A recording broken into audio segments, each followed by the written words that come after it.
Bueno, el tema que voy a explicar en el momento se llama vectores, álgebra y análisis. Em, bueno, los vectores sirven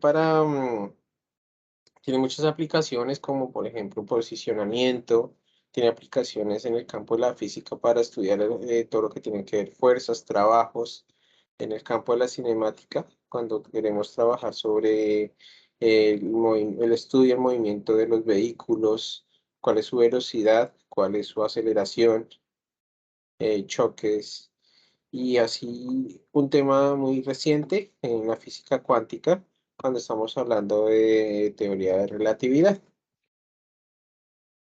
Bueno, básicamente un vector eh, tiene tres partes importantes. Uno es su módulo.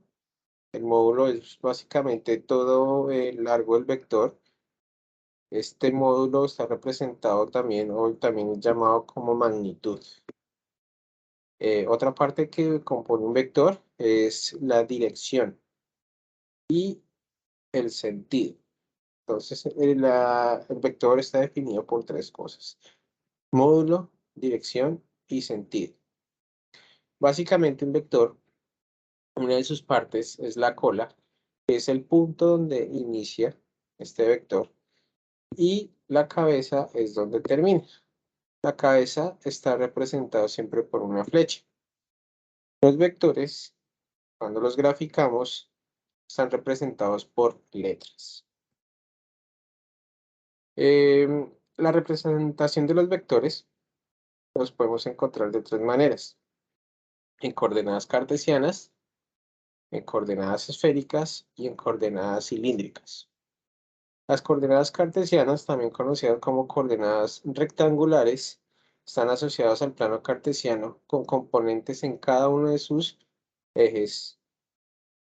Por ejemplo, este vector que tenemos aquí, vector R, tiene una representación o una proyección sobre el plano XY, y a su vez estos tienen una proyección sobre el plano, sobre el eje X y sobre el eje Y, así como también tiene una proyección sobre el eje Z. Em, este tipo de proyecciones o este tipo de representación en coordenadas cartesianas también vienen dadas de un ángulo que se conoce como ángulo director, que es un ángulo que es donde está ubicado el vector a partir de un eje cartesiano. Por ejemplo, para el eje X se denota como alfa, para el eje Y se denota como beta y para el eje Z se denota como gamma. Asimismo, cuando yo tengo la representación de cada uno de estos vectores, de cada uno de ellos tengo algo que se llama vector unitario. El vector unitario es básicamente el que me está dando la dirección de ese vector, hacia dónde va, cuál es su dirección o su sentido. Por otra parte, tenemos las coordenadas esféricas. Las coordenadas esféricas ya se representan tienen una representación de tres partes importantes. Una de ellas es el radio que tiene el vector o módulo, la magnitud. Por consiguiente, tiene un ángulo θ, que va a depender de la dirección que tiene con respecto al eje Z. Y un ángulo φ, que es un ángulo en donde está ubicada su proyección con el plano XY. Pero este ángulo φ va a ser medido desde el eje X. Entonces, resumiendo, las coordenadas esféricas dependen de tres variables: el radio, el ángulo φ y el ángulo θ. La siguiente representación es para las coordenadas cilíndricas, en el cual tenemos igualmente un módulo o un vector de magnitud R, que también podemos llamar como radio, pero en este caso, para no llamarlo como radio porque nos podemos confundir con estas circunferencias que aparecen en el cilindro, lo vamos a llamar sencillamente módulo.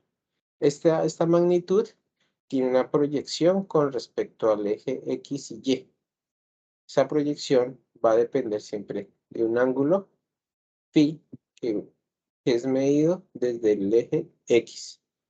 Y también, asimismo, tiene una coordenada en el eje Z. Esta coordenada es rectangular y es cilíndrica, o bueno, es cilíndrica debido a que tiene una parte circular sobre el plano XY. Entonces, por lo tanto, se le conoce como coordenada cilíndrica. Básicamente los vectores, con ellos podemos hacer o realizar diferentes operaciones, entre ellas la adición, la resta, la multiplicación y la diferenciación. La adición y la sustracción básicamente se refiere a una suma que podemos realizar de varias maneras, o una resta.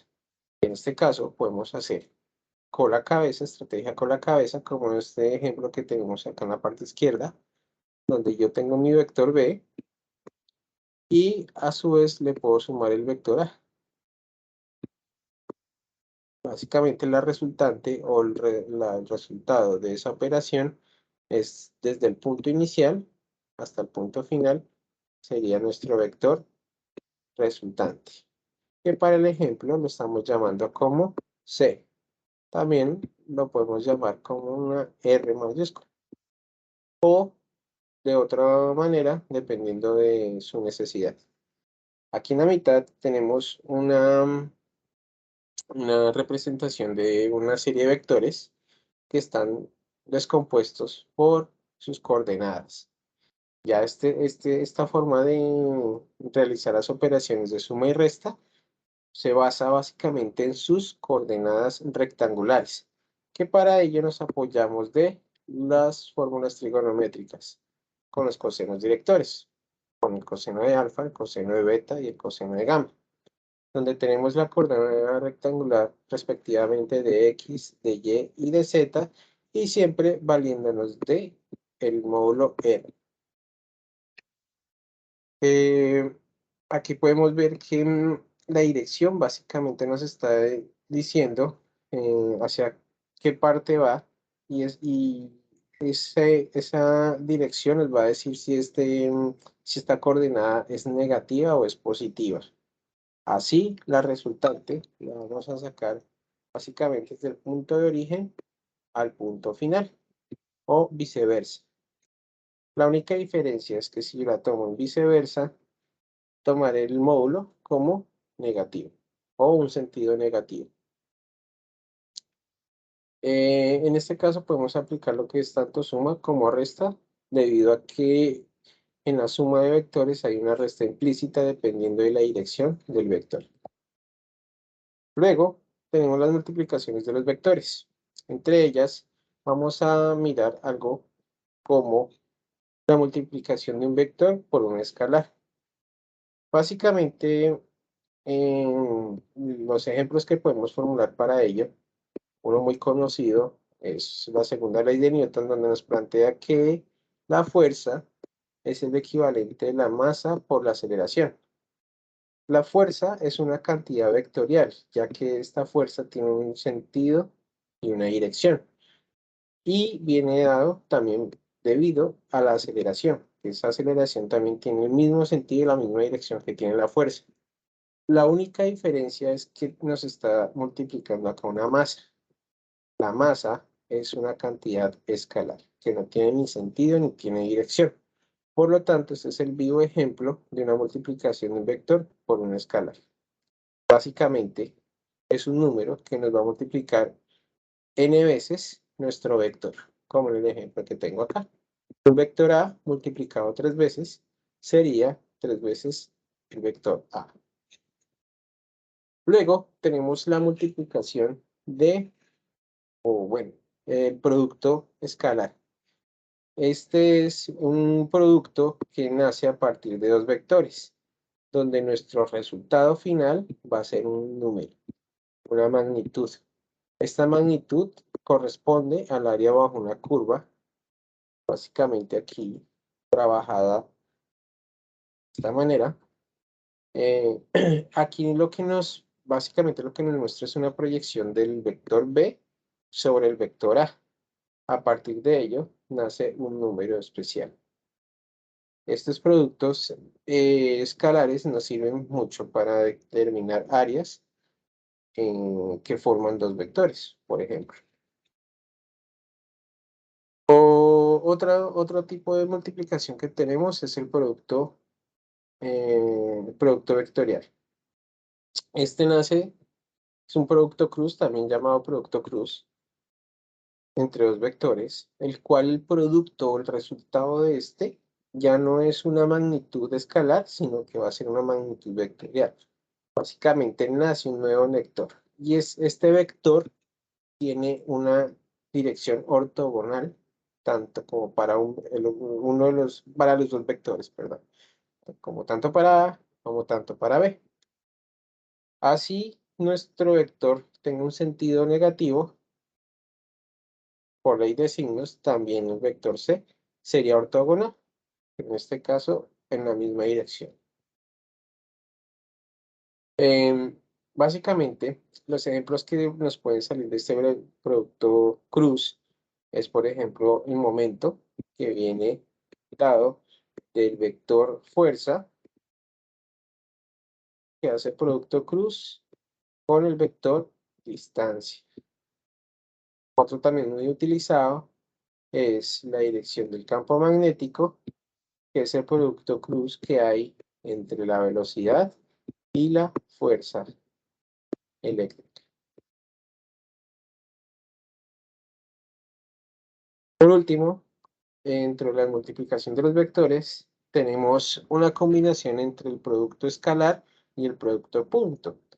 En este caso ya nos apoyamos de la multiplicación de las operaciones con matrices. En este caso, la idea es hallar el determinante, en el cual tengo acá A producto cruz con B, donde va a estar ubicado tanto A en la primera fila y B en la segunda, y por último el producto C, que va a estar ubicado en la tercera fila. Hallamos el determinante de esta matriz y obtenemos una magnitud. Una de las aplicaciones es para hallar el volumen de un prisma, para en este caso, como está representado. Asimismo, los vectores, la operación con vectores, podemos trabajar diferenciación de vectores.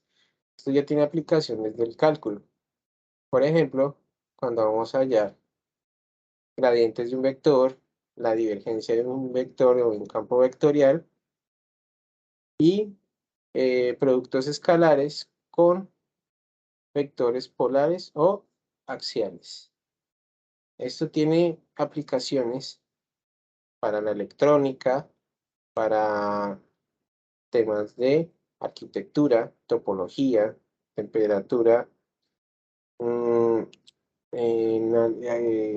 electromagnetismo, entre otras. Básicamente, este es el resumen de la operación que tenemos con los vectores, sus propiedades. Feliz resto del día. Muchas gracias.